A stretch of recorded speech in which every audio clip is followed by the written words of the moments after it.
Hey guys, and welcome back to Tyranny. Hey, Paradox account reward. Nice, I received a potion of heroes.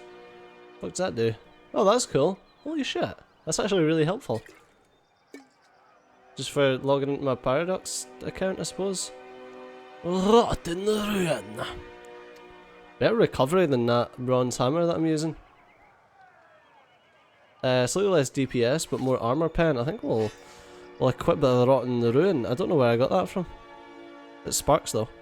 So we got something special. Eradicating. What does that do? Charges low health enemies with energy, triggering violent explosions on death. A sword of such advanced degradation would typically be retired or melted down, but this one's stubborn adherence to its function is kept in battle. Kept in battle ready beyond the lifespan of ordinary iron. Aversion's a nice two-handed something or other. Oh, it's a big two-handed sword, a big two-handed claymore. What do you use? Use sword and board.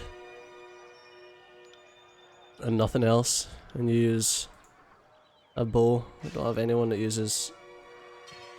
I can't even shove stuff in my stash. The bronze hammer's for selling, I'll put that to her. He can keep the stuff that we'll be keeping.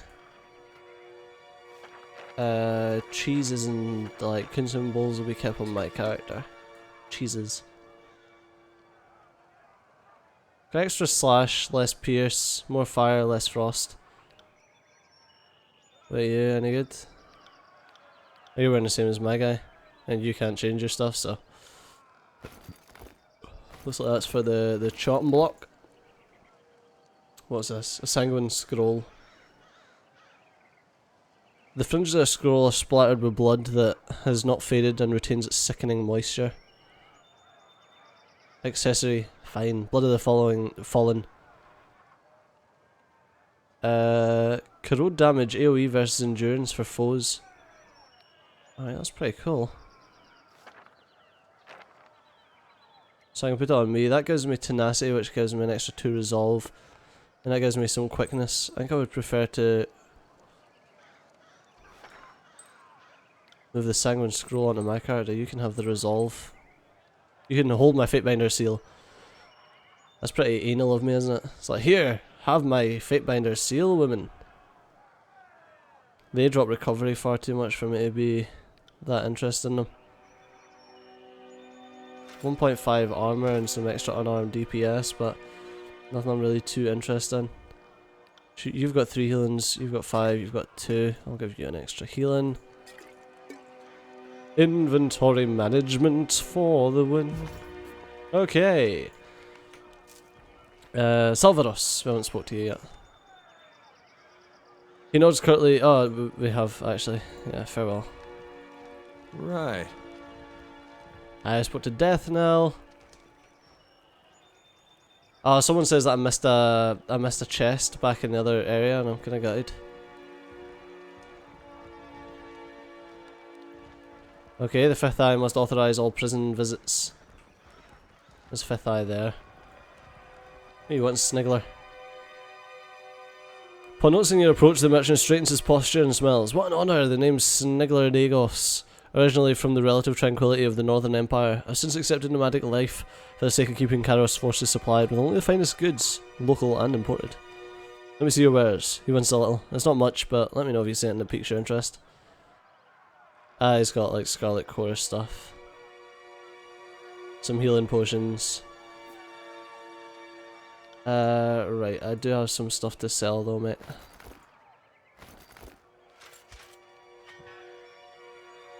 Alright. Can I get all your healing potions then? I feel like I'm gonna need them. What's that? Sigil of Fire. Plus 10 to control fire. That's cool. Right, I'll trade those. Okay. 3, 5, 3, and 3. Alright, can I just split a stack? No.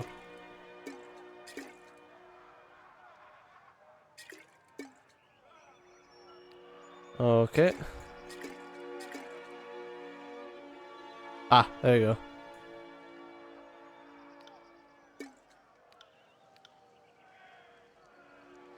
Right, I need one.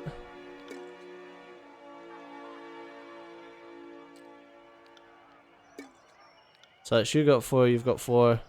Oh, of course.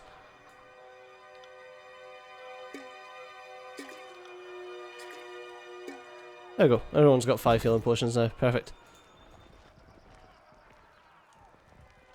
Let's go talk to Reg and Baz over here. Oh, look who we have here, chewing on some manner of cud. A heavy-set soldier flings spittle and crumbs as she talks. The Fatebinder finally shows himself. I'm Reg. The second soldier chimes in, and this is Baz. We were wondering when you might pay the camp a visit. The fifth eye has been a little starved for attention. He ordered us to watch you like a troublesome babe. Make sure you don't get out of line. Baz knits her fingers together, joints crackling as she smiles. Reg clears his throat loudly, scowling at Baz. Something like that. If you have questions, ask us. Good luck finding anyone else in the camp who'll give you answers, or even a smile. I'll tell me about yourself, Baz. I was a sellsword at the beck and call of fat merchants. Just another dented face in the crowd. After too many years of spilling blood in local skirmishes, I realised I was only killing time. Then Kairos showed me a better way. Unity, purpose. Now I fight for something, not just someone. Been watching the Scarlet Furies practicing my blade work. Not good enough to join them yet, but I bet I can show you a thing or two. Tell me about yourself, Reg. Scratched the back of his head at a loss for words. I had a family, a farm, then the chorus came, and, well, now I have the chorus. Priorities change when you hear screams in the night and feel the blade pressed against your neck. Things like families don't seem as important. I used to have nightmares about the culling. When the Scarlet Chorus conscripts a village, they hold a ceremony known as the culling. Every able-bodied man, woman and child is given a weapon and forced to fight their family and friends to the death. Those who survive are deemed strong enough and free from old ties to join the army of the Voices of the Rat. It felt awful. Remember how I hacked my ma and dad to bits so I could survive? Reg's eyes shadowed for a moment with sorrow, take on a feverish gleam. The fifth eye heard me howling one night, pulled me out of the horde, took an interest in me. Now I'm studying magic, calling fire from nothing. My ma and dad could see me now. They'd be so proud. Tell about your time. Reg and I were conscripted at the Gates of Judgment. He used to fight for Okon, me for Azure. Baz chuckles, sketching her chin in thought. How many fights we survived so far? 11. Reg begins to count in series across his fingers. No, 14. I count each day in sunder separately. The chorus says, Baz looks about the camp, shrugs. Not as bad as it smells. They're strong, like me and Reg. We're allowed to take what we want, what we deserve. We live only as well as our strength affords us to, as it should be. You tell me about Fifth Eye. Reg trades an uncomfortable glance with Baz and lowers his voice to a whisper. They say he shares a direct link with the Voices of the Rat. Guard your tongue around him. He's a little wild, bloodthirsty, mad. Baz thinks for a moment. Brilliant. Reg flinches and glances over his shoulder. I was going to say eccentric. The chorus isn't picky about who joins the ranks, so you can expect to find some unusual types. Most are likely to kill you as promote you. What do you know about Vendrian as well? Walls might seem imposant, but the Vendrian guard do a better job of hiding its weaknesses than fixing them. She shrugs. We took a citadel once before, we can take it again. We have to, don't we? Reg looks up at the imposing tower of the spire. Though Karis knows I don't want to stay any longer than necessary. She follows his gaze and shakes her head. You should know better than to parade your cowardice before the Fatebinder. Actually, I think it's here, the chest that I missed. Are you afraid of the spire? Sorry, Fatebinder? I shouldn't have mentioned anything. He sighs. The fact of the matter is we were told to stay away from the spires and old walls ever since we were babies. Of all the dumb childhood lessons that fell by the wayside, that one stayed the same. Imagine a soldier of the chorus pissing himself over architecture. More like what's underneath it, Reg frowns. The Bane lurk around those old sites and kill anything they can catch unawares. I've no such wish to meet the Bane in combat unless there are 100 blood chanters at my back. She twists her lip into a frown as she considers this. Me neither, I suppose. Let's see what you can teach me, Baz. Let's dance binder. Bows, dual wield, done in combat. Wow, she can actually teach me some decent things. I don't know what. Baz spits a water tube bread, opening her palm. These rations are fell. Taste it. Can't tell if it's poison or mold. I heard our watch has spotted a disfavored scout by the grain stores. You don't think? I feel fine. Maybe it's a herb to slow my hand in battle. Sabotage is a coward's weapon. Well, maybe it's just gone bad. Seeing you, Reg pockets his ration without taking a bite. Fatebinder. Reg, show me what the fifth eye's been teaching you. Magic staff. Oh, subterfuge. That's nice. Oh, you can teach me in lore as well.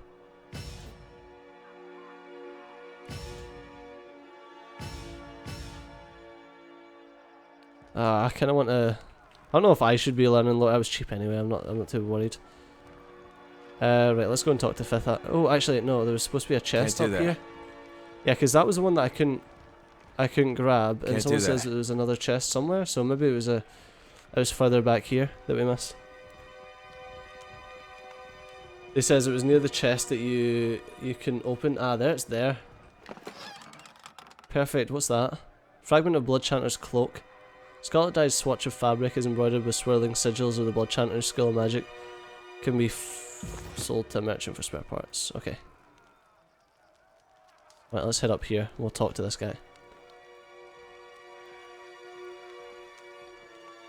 What's that on my character? Oh, the fish for the quickness. Fifth eye. The binder of Tunon arrives, squealing with teenagers' timber. The fifth eye's voice makes your gums, boom! Your gums itch and your fingernails feel in need of a trim. And we just finished having a bit of sport with some captives, but worry not, we'll have more fun with another batch momentarily. Dressed in bronze, and the bronze-red regalia of the Crimson Spears, the fifth eye beckons you to stand close, wagging a blood-spattered glove.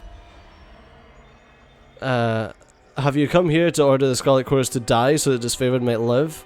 That was how you played it back in the Vellum Citadel, after all. It was assumed that the sages of the Vellum Citadel would surrender in good order to the Overlord's forces in the year 430, so a small force sent to accept their surrender was caught unawares when the scholars violently defended the library fortress with an arcane assault. The death of the disfavored leader made you the most senior commander, and you saved the day not with brave heroics, but with calm resolve. Ordering the numerous unskilled Scarlet Chorus to cover the disfavored withdraw, your command kept the elite soldiers alive at the expense of hundreds of conscripts, some entirely untrained and unarmed. While disfavored naturally assume you made the proper decision, those in the chorus believe the disfavored should have covered the retreat. They are the ones in dressed iron and mystically shielded by their Archon, so work of the human shield variety ought to be legion work. Typical reasoning of a Northman. Disfavored lives matter more than conscripts. No? Hey, at least we've got tier... well, that's only 19%. Now that you've issued this edict and doomed us all to die, have you come to help us climb out this hole? Trips of laughter emanate from under his mask. Not here to follow your every order, but we all need to work together to stop this. I trust you're getting your warriors ready for battle. We know the Oathbreakers are focused in the citadel beneath the mountain spire, but we've learned this is not their only nest. The fifth eye wags a hand in the air with a high-pitched squeal of displeasure. Given their pattern of attacks, they must have a second group maintaining camp here in the outer valley. Unless we deal with this second group, they'll attack from behind us the moment we cross the river. You have how large a force, and for all these weeks you've let the enemy move freely through the valley? My last group of scouts returned with a new batch of prisoners, and one of these prisoners claims that she can lead us to the Vendrian Guard's secondary camp, though there are shreds of deception in her voice. Due to your help questioning this Varia Kell, perhaps you will get less screams and tears and more useful information out of her. If you knew where to ambush the Oathbreakers, we could try and take their captain, and show him the wisdom of joining the chorus. I'll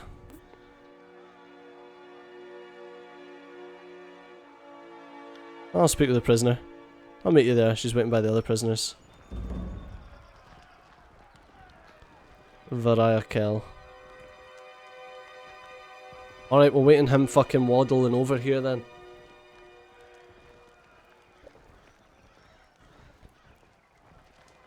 Biggie! Quarterman, let the Fatebinder speak with our catch of the day.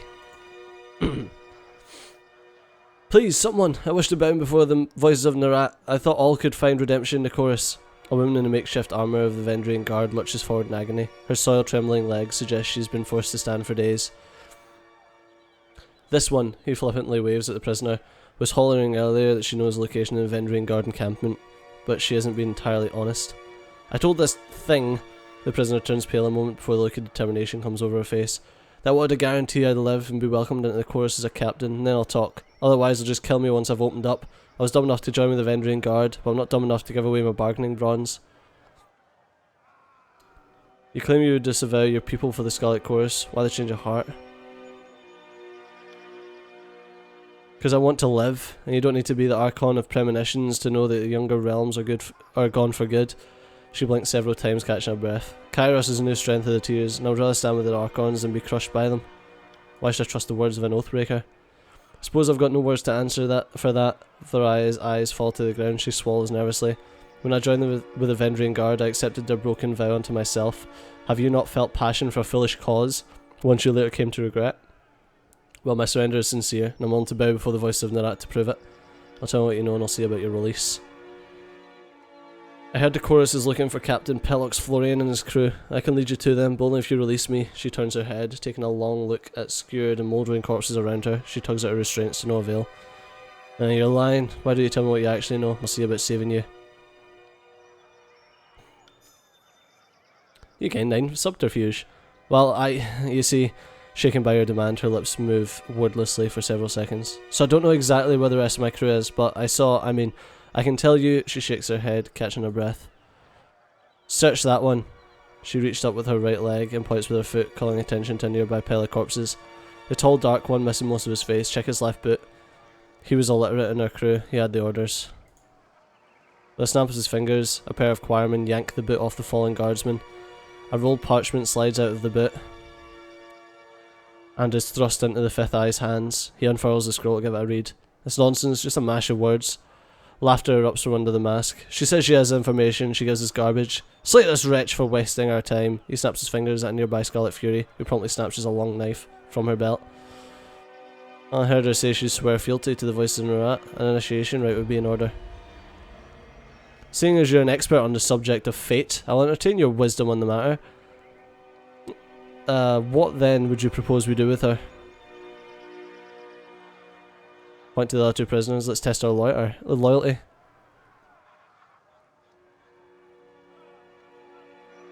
Yeah, test our loyalty. Varaya looks at the two prisoners, once her allies, and closes her eyes as the bonds are untied. The onlookers snicker and cheer when a heavy rock is placed in her hand. Mouthing something inaudible, she lifts a rock high above her head and smashes it down in the prisoner's skull, wincing back a scream as she hoists the stone over her head a second time to finish the job on the other prisoner. The bloody rock hits the ground, and Varaya slumps to her knees in defeat a moment later.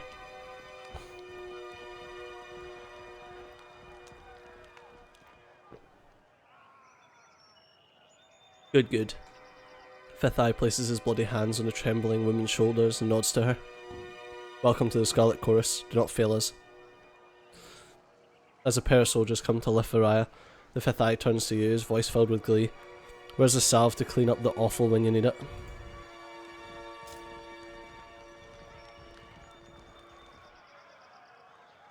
We're no closer to finding the Oathbreaker's position, not with this cryptic mess. She promises answers, and all she gave us was gibberish. Sorry to interrupt, but I highly doubt it's gibberish. More likely, it's one of the local scripts. Ah, he's got his own points and things, The voice comes from another prisoner tied up next to Varaya. An older gentleman with the quills, ink vials and parchment scrolls one finds on the sages of the School of Ink and Quill. Ink smudges cover his cheek, temples and ears. His clothes appear charred, and between the rips of fabric you spot burn scars along his arms. Despite being emaciated and tied to a post, he offers a beaming smile.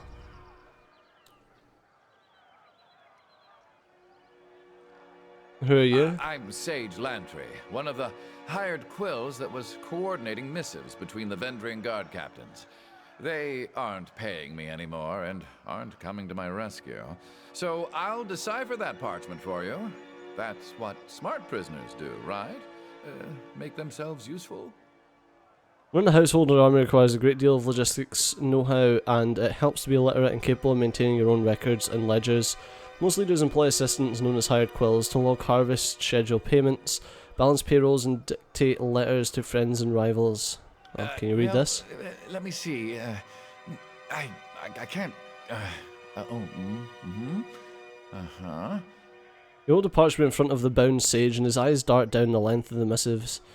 He reads the words a second time, nodding in silence. So, I don't know exactly what it says, but I'm half certain that's Sage Selwyn's handwriting. I'm sure I could decipher that in a few hours' time. Don't need my hands free, but I think better when not tied to a post. I know, I'm weird that way. A few hours? You can read it or you cannot.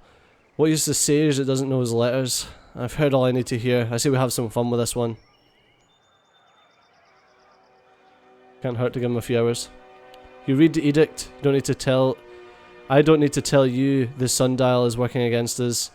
This addled old bag is trying to stall us.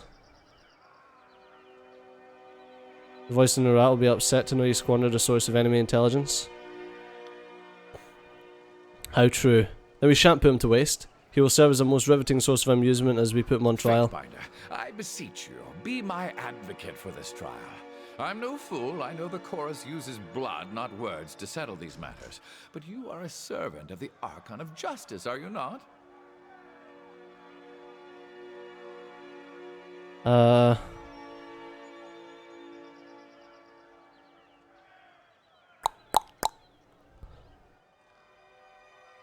Fine, but I'll be his champion. This one needs to live. Good. I like it when Tunon's puppies get their paws dirty. I wouldn't mind taking a swing at some loudmouth chorus braggarts myself. Yeah, that's what I thought, man. You gain favour with the Scarlet Chorus. Did you hear that, brothers and sisters? Raising his arms to the sky. The fifth eye roars for all nearby to hear. Trial by combat is upon us. The sage is unbound from the post. Stiff legs nearly buckle as he attempts to walk, and his arms flex and flail in their new freedom. Wiping sweat and grime from his brow, the sage steps close to you with a nervous smile. Rhythmic roaring and the stomping of hundreds of feet in unison flood the camp. Horsemen begin to circle and swirl about, brandishing weapons and cheering. If they got this worked up to fight the enemy, eventually the war would be over by now. Begin the chant of gathering, let the warriors know that tonight's entertainment will soon commence.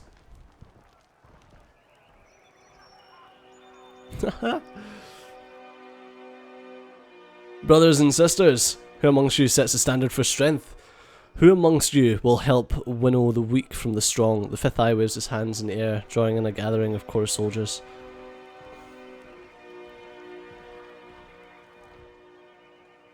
Our claimants have been assembled, now let the trial of the Oathbreaker begin.